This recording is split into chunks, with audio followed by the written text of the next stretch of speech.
torture in his soul. In Germany, there has been too much emphasis on training the intellect and not enough on strength of character. The conversation droned on. Zeisler said, "I can't understand this type of man." Man, this stuff is like super insane. You know, I'm gonna start from part 1 right now. I'm listening to Stalingrad, Enemy at the Gates. Enemy at the Gates, Stalingrad, which is pretty good audio. Part 1. Let's listen to part 1 right now. Let's see, go to his channel. And then we'll see it somewhere here. The sinking of the USS Indianapolis. The Red Army's victory that shaped World War II. That was the Battle of Khalkhin Gol, where they defeated the Japanese, and then the Japanese, they changed their whole strategy. They decided south instead of north, which was actually very instrumental. Why was it instrumental?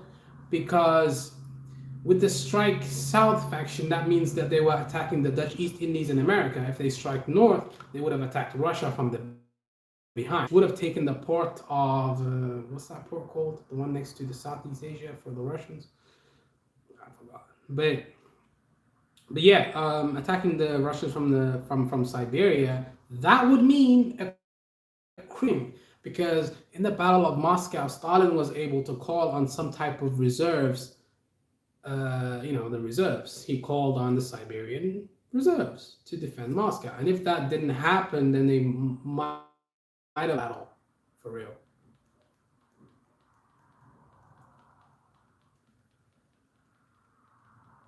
Yeah, so many fucking videos. I'm gonna watch part 1 right now. Pensenskaya Street. Closer to the Volga, in a library facing the river, a prim matron handed out copies of books by Jack London, a favorite author of the young people. Okay. Neighborhood stores and lots competed for business. Auerbach the tailor offered soldiers in ragged uniforms a dingy shop in which quick repairs could be made. Swarms of flies pestered women as they picked over watermelon and tomatoes at open-air markets. Parlors were crowded with girls on off-duty time from war work at the factories. In the Tsaritsa Gorge, Andrei Yeremenko had already scanned the intersection at Solichnaya Street to assess its military significance. He also examined side roads off the 9th of January Square. What really fascinated him was that immediately to the north of Krutoy Gully, the buildings abruptly gave way to a grassy, rock-studded slope rising to a height of 336. This was Mamayev Hill, once a Tartar burying ground, and now a picnic area. From there, a casual observer could see most of the city. The view was breathtaking. Wow. To the west, there was an uninhabited stretch badly broken by Balkas, deep drop. I think steppe means like an open plain. It means an open plain. You can see everything. Like there's no obstacles. There's no, your visibility is perfect because you can see everything. It's like a flat surface. You can see everything. But this was at the beginning of the formation, so the German 6th Army was attacking Stalingrad. At the beginning, they were actually winning, all of that was done to buy time so that they could bring up the attack for Operation Saturn. Right up riverbeds, and on the distant horizon, a line of homes and a few church steeples. Let me go grab some water, man. Shit. An impasse. We've reached what we would call an impasse.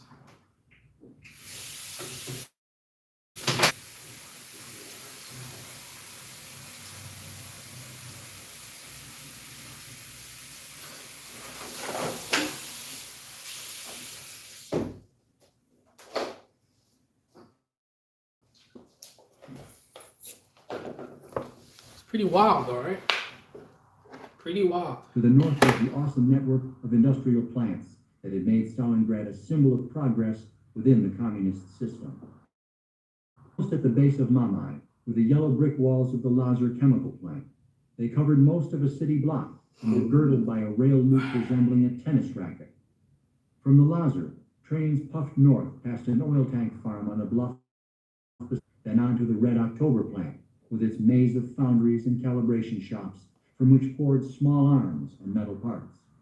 Further north, the trains passed the chimneys and towering concrete ramparts of the Barakati gun factory, and back almost a quarter mile to the Volga Bank.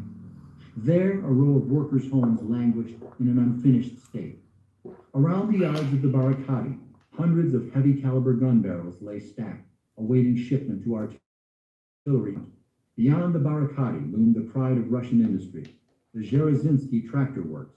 Once the assembly point for thousands of farm machines, since the war, it was one of the principal producers of T-34 tanks for the Red Army. Built in 11 months, the tractor factory had opened officially on May 1st, 1931, and when it was completed, it ran for more than a mile along the main north-south road. Its internal network of railroad tracks measured in miles. Many workshops had glass roofs to permit a maximum use of sunlight.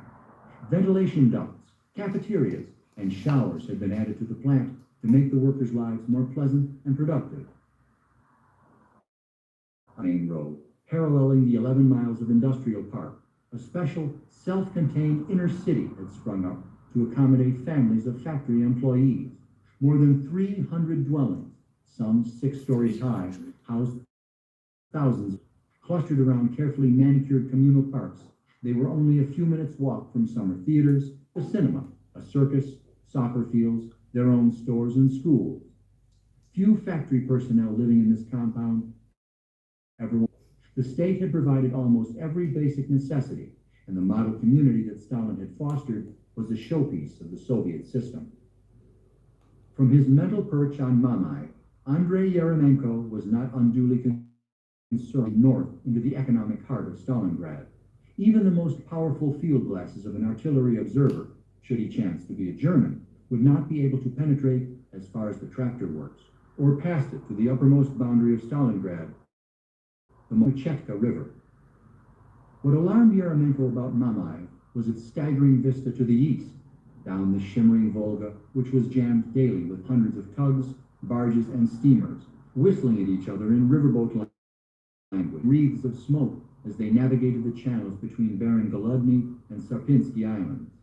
The route they traveled, a vital artery of the Soviet war machine and necessary to any intended defense of Stalingrad, was completely exposed to the army that possessed the hill. Furthermore, the far shore, which was as flat as a billiard table and stretched into infinity, lay open to observation. So was its lush meadowland, once an amusement park for vacationers, dance, or to swim at the pure white beaches. I'm gonna make some food now. What time is it? It's like 1 o'clock almost now, right? I shouldn't eat yet. I should eat later. Just had some thing. No, you didn't do it. Let's have some porridge. Please. This can keep playing in the background. I'm gonna have some porridge now. At the cottage village near the shore. Now the meadowland was deserted. Through it, in time of need, must come the soldiers, ammunition, and food for the relief of Stalingrad. And from Mamaev, an enemy could easily track every boat that left it. Finished with his exercise, Yeremenko wearily pushed his map away and began issuing orders. Now, more than before, he was determined to dig in firmly along the line of hills that began near Afganelovo. Proper anti-tank defenses there should delay the German advance, but first he had to scrape up enough manpower for the job. Above his bunker, the red sun had set. The night air was uncomfortable and muggy. Civilians walked down to the relative cool of the river embankment, where a crowd of evacuees waited for a ferry to arrive from the opposite bank. Inside the ferry pier, men and women filled pots of boiling water from giant copper kettles. Some used the water to wash clothing, others to make tea from dried apricots or raspberries. It was all they had left. Chapter 5. The dawn of August 7th engulfed the steppe country with a rush of blazing color and burning heat. In the gullies and houses outside the thatched huts of the village of Ostrov, 20 miles west of the Don River, Russian soldiers stretched and rubbed their eyes. Tall, broad-shouldered Major Nikolai Tomskushin faced a special personal dilemma. July 15th, He was ordered to take his artillery regiment onto the steppe to protect 62nd Army headquarters. His superior had told him, "In the event of encirclement, save your men before your equipment."